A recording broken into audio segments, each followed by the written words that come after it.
guess I'm losing graduate students now, not international. Possibly. That would be my guess. It's like a year.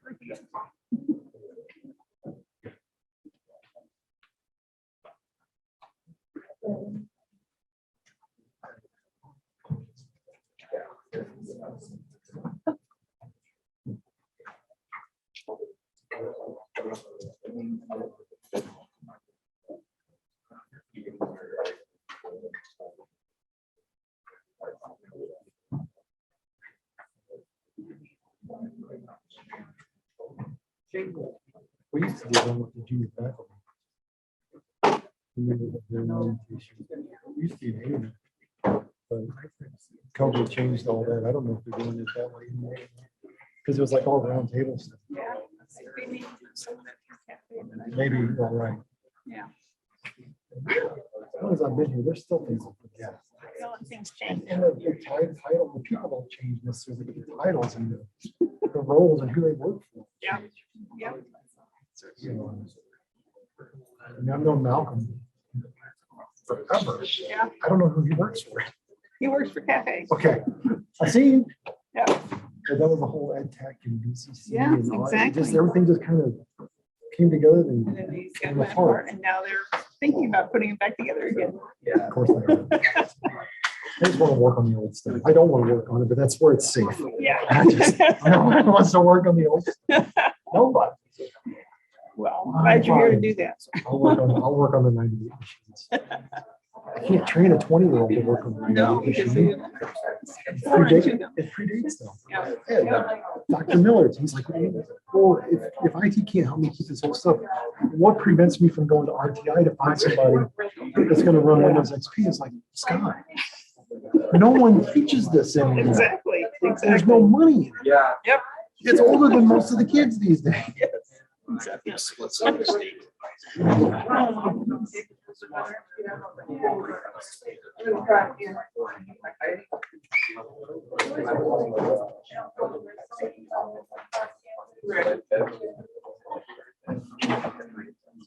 All right. Good morning, everyone.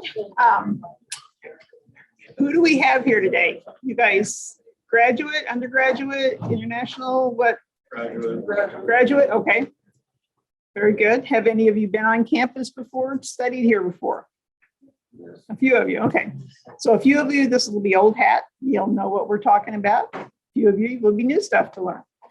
I am Ardith McComb, and I work, we'll wait for a couple more people to come in.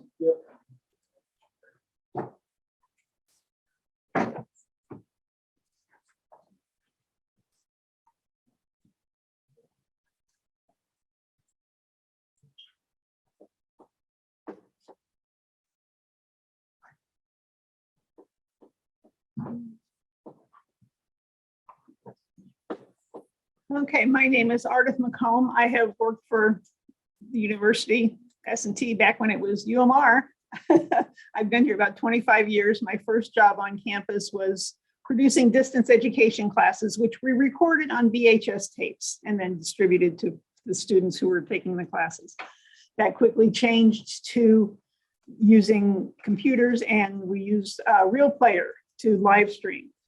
I joke that the one professor who was very intense on doing this would come in, and one day he said, we must keep our ducks in a row, meaning that we need to get everything done and done properly so that we could get this out to those distant students who were joining us. And so one day we put up some ducks in a row in our control room. And when he walked by, he could tell if it was a good day or a bad day by the way the ducks were positioned. If they were upside down and had bullseyes on them, it was a bad day. If they were all nice, neatly in a row, it was a good day. So from that, university changed, the world changed. We did more online information.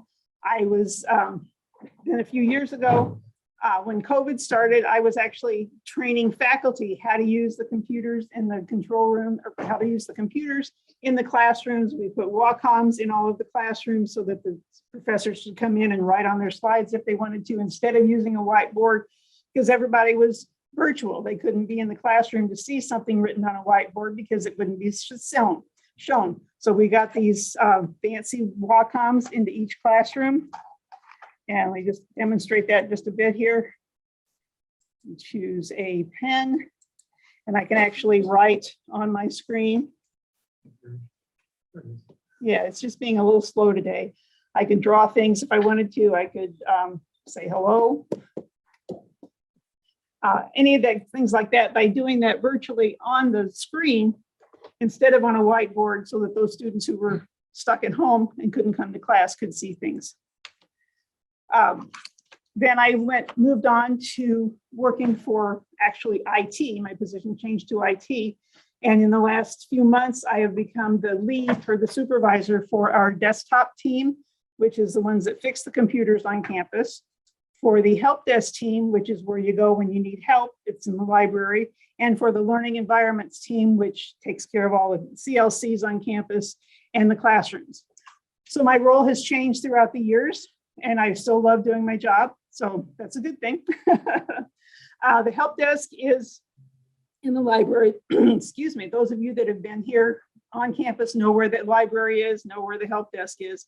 If you're new, you go in the front of the library and it's over to the left side. We have a nice table that looks exactly like it does in the picture there. And Kurt, who's the manager of that help desk, will be very glad to have you stop by and talk with him. And he has a great team that will help you with your problems. They can do in-person help. They can do chat help. They have a chat on their website.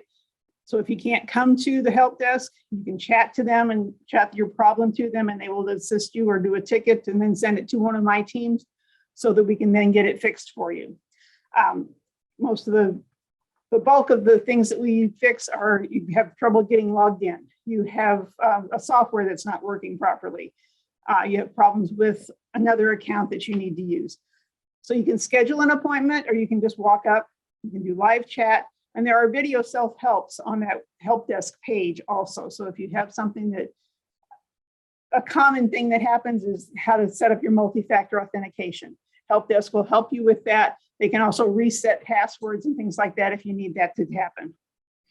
Kurt's very helpful. He's got a great team that he works with. Wireless networks. There is a wireless on campus. We have both wired and wireless. The wireless, you have to register the device that you want to use. So if you have a laptop that you brought from home to use or a desktop that you want to use, you need to register it first. So get that registered, and then it tells you how to configure it. There's a link there on this page. The link is at the bottom, that box where it says register device, that will walk you through registering your device. And then you can configure the wireless so that you can then use it. This will work for Macs and for PCs, either one. There are more instructions below that on that page about how to set up your Apple. For your phone and things like that. I have an iPhone. I had to register it on campus so that I can use it on campus and use the wireless. If you have a friend that's coming for the weekend and they want to connect to the wireless, we have a guest login also. So you can register, again, have to register the device, even if it's for a weekend, and then you can get that configured. Hello. Just wanted to let you guys know this is the last session up here, and when you're done up here, you're going to be heading downstairs for lunch at the resource fair. Make sure you guys spread out during that time. There's not room in the room for everyone for lunch at the same time. So just come down, go around the resource fair, have a chat with people. We have an hour and a half for lunch and the fair, so you'll have lots of time to eat and chat as well. So yeah, when you're done up here, just send them down. Very good. Thank Wonderful. you. Thanks, guys. Lunch sounds good. So if you have a guest that comes to visit, or your parents come to visit, and they want to connect to the wireless, again, the steps are right there ready for you to do that. And if you're in one of the residential halls, it's can connect with ResNet. And again, instructions are on those pages. All of the sites that are on here are either it.mst.edu or rss.mst.edu, and then there's also a security site that all the links will be at the bottom of each slide. If you want a copy of these slides, talk to the people in charge and ask them to let you have a copy of it. If you need software for classes, those of you that have been here before, have you used Apps Anywhere before? And I see lots of hot heads nodding yes. My mouth is getting dry from all this talking this morning. I didn't bring my water with me. Um, You connect with Apps Anywhere with you log in with your account from the Apps Anywhere link that we have on all of our CLC computers. It's just a icon on the desktop. You can click on that, log in with your account, and you can open Apps Anywhere. There are tons and tons of applications in there for you to use. Check there before you buy a software for your personal device, because it's most likely there, unless it's a very unusual one. But if you're going to need it for class, MATLAB is in there. There are lots of other ones that are in there that, yeah, I mean, you name it, it's probably in there. And if it's not, then we go the other route. But check there first before you purchase anything. Windows and Dell computers. We are a Windows and Dell campus. Most of our computers on campus are PCs. We have a few Apples and a few Macs. There are no requirements on your personal computer, so you can bring whatever device you want. So remember, if you have a Chromebook, it's not going to work as well as a full-size laptop. The S&T bookstore sells laptops, sells Dells, and sells Apple devices. There is an educational discount through the bookstore. So if you want to purchase a new device, you can get an educational discount through them. And they have samples that you can play with and see if that's exactly what you need. You don't need a supercomputer to be on campus. You can actually use our virtual desktop infrastructure. We also call it VDI. So if you need to log in, you can connect within the university to with the Horizon client. And then if you happen to go home for a weekend, or you forget and you're traveling and you need to log in to finish a homework assignment or do more work on your research, you can log in through another internet device. Log into that virtual private network and the Horizon client, and you'll be able to work on whatever you need to do with that. And the CLCs, we've got a lot of them on campus. Those have actually been upgraded this summer. We have brand new machines in most of the CLCs. And so you have new machines, new hardware. The Apps Anywhere is on all of those machines in there. There are also printers in some of the labs on campus. So if you need to print a paper to turn in for an assignment, you can do that from the CLCs.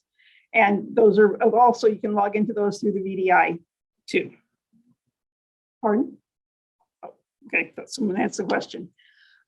Paper cut is what, if you need to print something in one of the CLCs, there's a paper cut that you can, it's a software that we use for students to be able to do that without having to pay for each page. You have paper cut, you have 500. You can add more to that. All the information is in there about paper cut on that link on that page. Those are in the CLCs. Next part is our computing, our safe computing. Once you notice the change in the link, it's now safecomputing.mst.edu. That is for keeping you safe and keeping the campus safe from malicious attacks. Your knowledge and your diligence to follow the campus guidelines is going to protect you and your research work. We want to help you by protecting from malware and viruses and socially engineered attacks. Our network has firewalls, and it's there to protect you and your work so that you can succeed.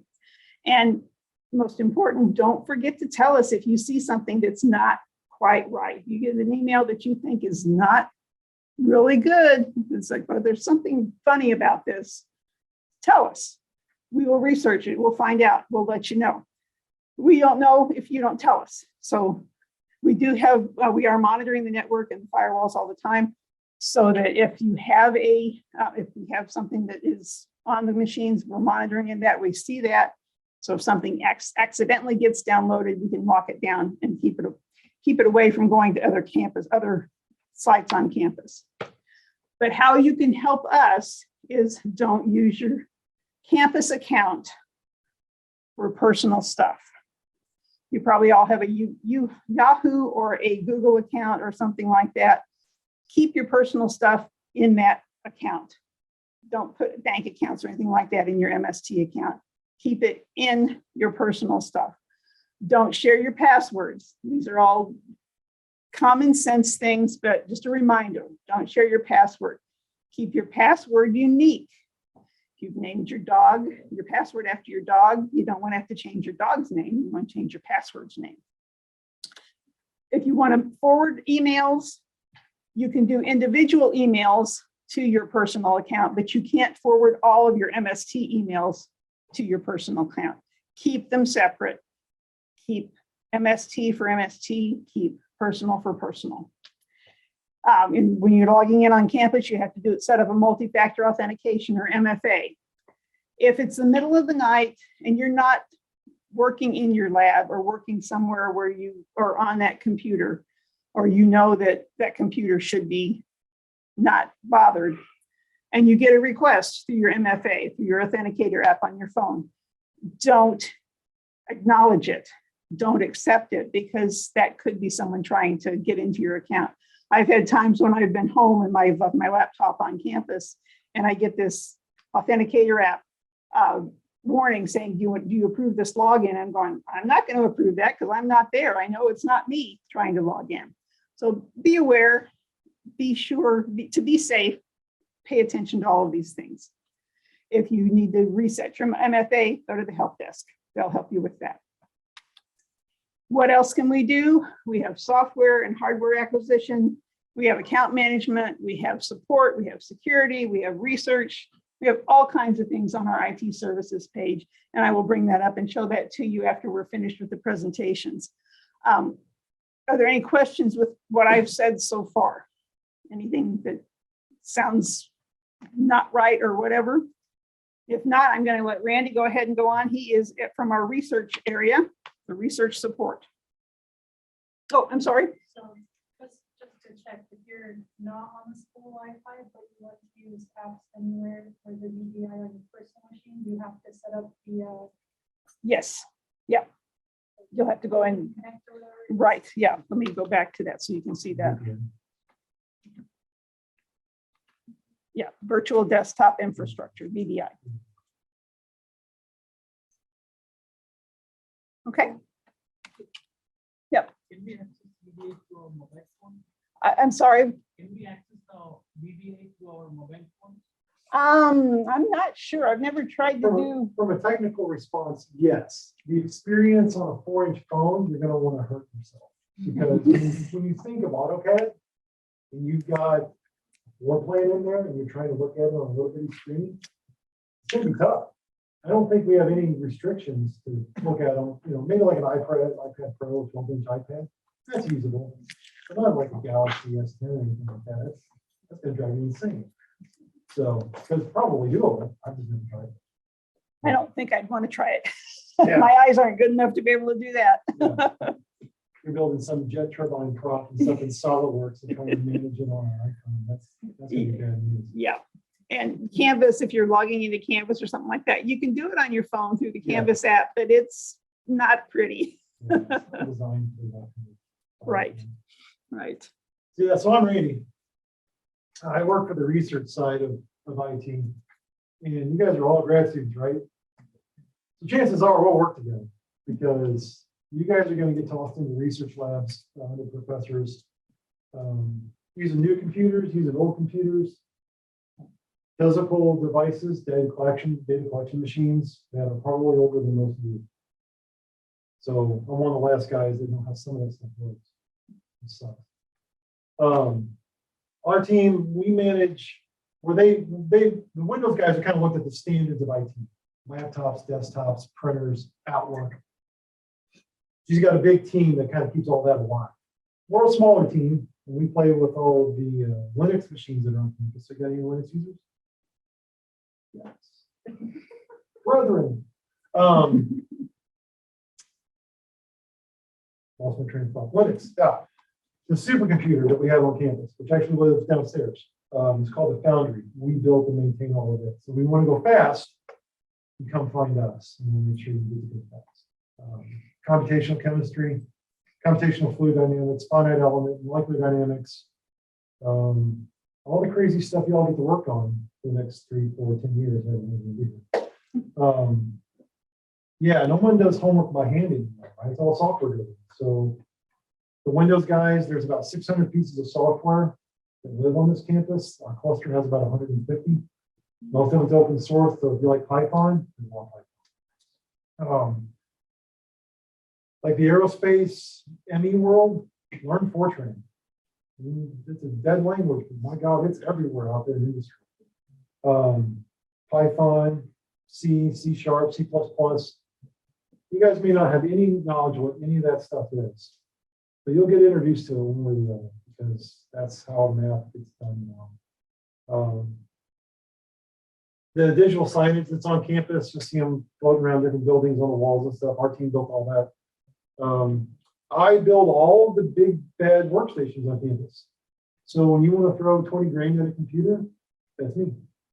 I built a lot of Alienwares for people because artificial intelligence, every research department on this campus is doing some form of that. Neural networks, machine learning, deep learning. Well, you get benefits out of the big RTX GPU cards from NVIDIA, the CUDA library stack, Python. Our team knows pieces of how all that stuff works.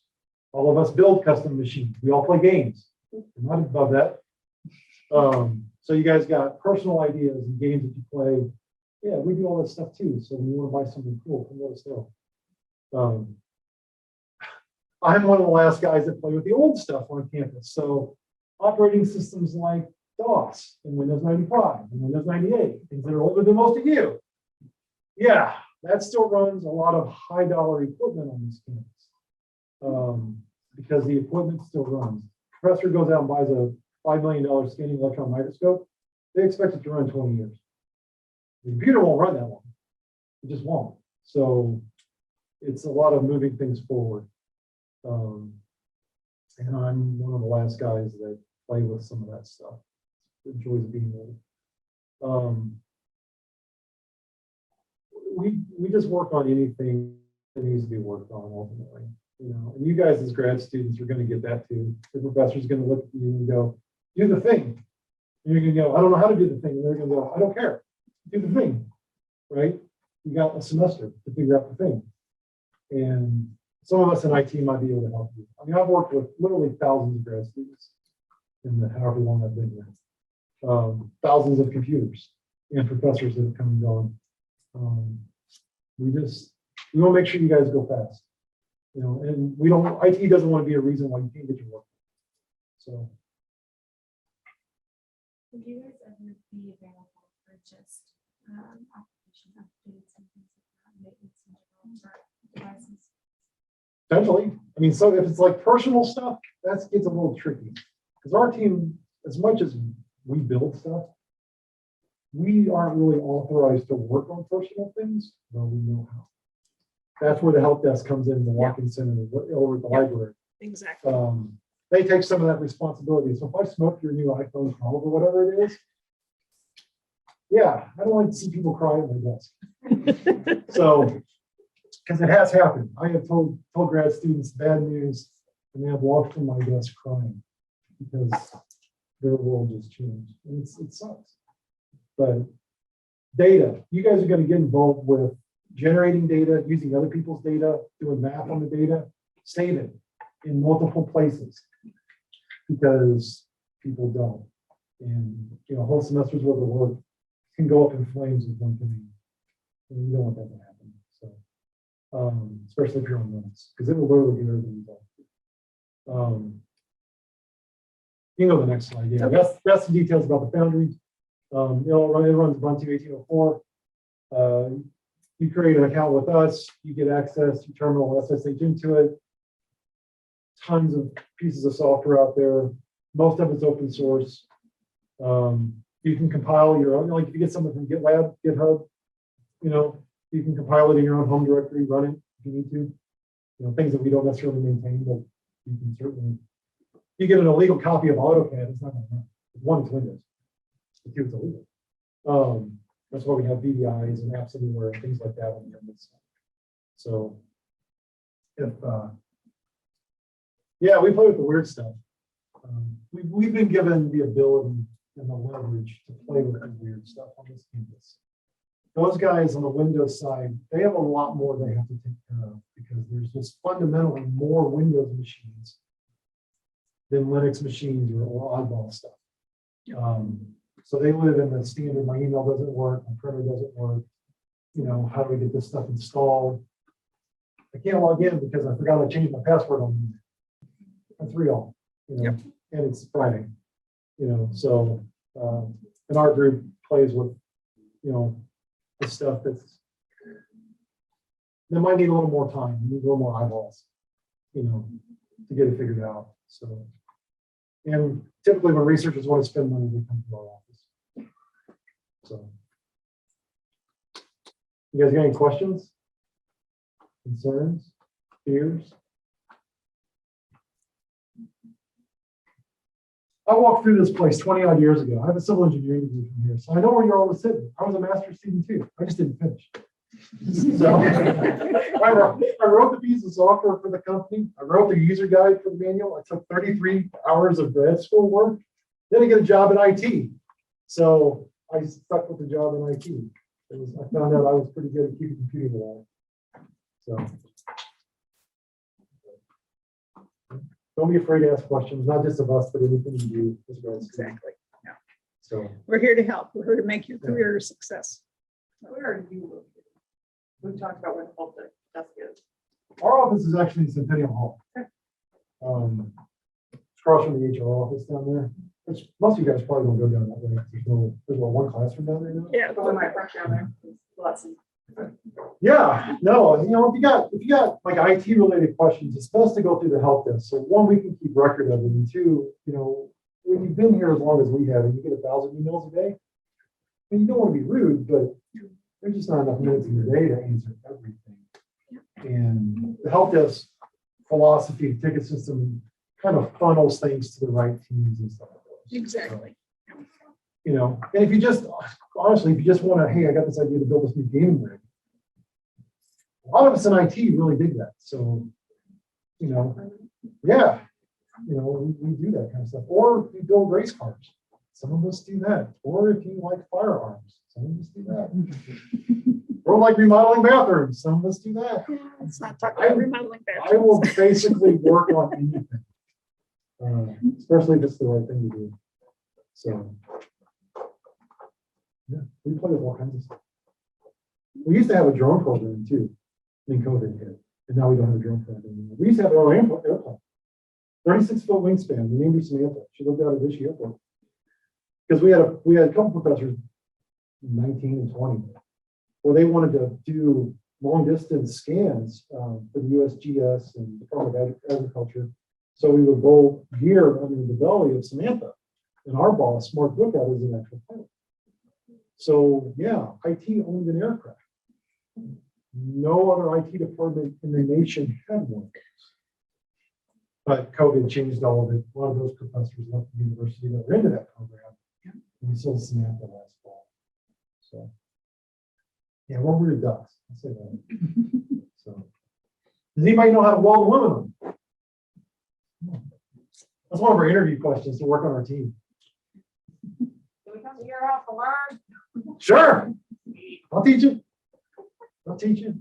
It, you know, the grad school world, when Dr. Stevenson taught me all those years ago, he's like, Randy, what do you want to work on? I don't know. He's got a bachelor's degree and you said you had stuff to work on. He's like, so they gave me a project working with basically a peering system, helical anchors.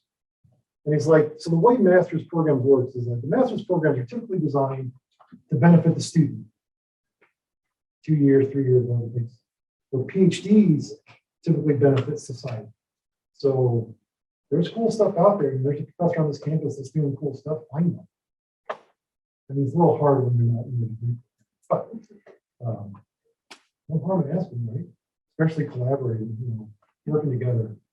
Don't ever feel like you're an island. It's not.